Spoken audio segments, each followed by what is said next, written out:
காலை உணவு, காலையில சாப்பிட்ற சாப்பாடு இந்தியர்களுக்கு மிக மிக முக்கியமா புரதம் கூடுதலான உணவு வேணும். இட்லி, வடை, மசால் தோசை, பூரி போதும். அதெல்லாம் இனிமேல் அது அந்த மாதிரி காலை சாப்பாடு வேண்டாம். அப்படிதான் சாப்பிட்டுட்டு இருந்தோம். இனிமேல் அப்படி வேண்டாம். காலையில நல்ல சுண்டல், 2 முட்டை, கொஞ்சம் நல்லா பழங்களை துண்டு, இல்ல காய்கறிகள் சேர்ந்த ஒரு கலவை, இல்லை என்றால் ஒரு காய்கறி சூப்பு, கொஞ்சம் பாதாம் பருப்பு, கொஞ்சம் நிலக்கடலை, இப்படித்தான் காலை உணவு இருக்கணும். ஒரு மேடையில் நான் இப்படிலாம் சொன்னேன், ஒரு சுண்டல், ஒரு சூப்பு, ஒரு பழம், அதுக்கப்புறம் ஒரு எக்கு, இதெல்லாம் சாப்பிடுங்க அப்படின்னு சொன்னா, சார் இதெல்லாம் பிஃபோர் ஃபுட்டா ஆஃப்டர் ஃபுட்டான்னு கேட்கறான். இதான் என் ஃபுட்டு. காலை உணவு இப்படித்தான் இருக்கணும்.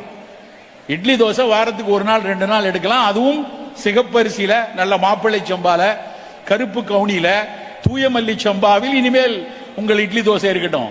இட்லி தோசை வெள்ளையா இருக்க வேண்டாம். அது அழுக்கா இருக்கணும், அது பழுப்பா இருக்கணும், அது சிகப்பா இருக்கணும், அது சாம்பலா இருக்கணும். வெள்ளையா இருந்தாதான் பிரச்சனை. வெள்ளையா இருந்தா எல்லாமே பிரச்சனை. கருப்பா இருந்தா கும்பிடலாம். மிகச்சிறப்பு கருப்பு தான். அப்படி நல்ல ஒரு பாரம்பரிய அரிசியை வச்சு உங்க குழந்தைகளுக்கு இட்லி தோசை கொடுங்க. சிறுதானியங்களில் பொங்கலோ, ஒரு வரகரிசி பொங்கலோ, ஒரு திணை அரிசியில ஒரு பொங்கலோ கொடுக்கலாம் வாரத்துக்கு 2 நாள்.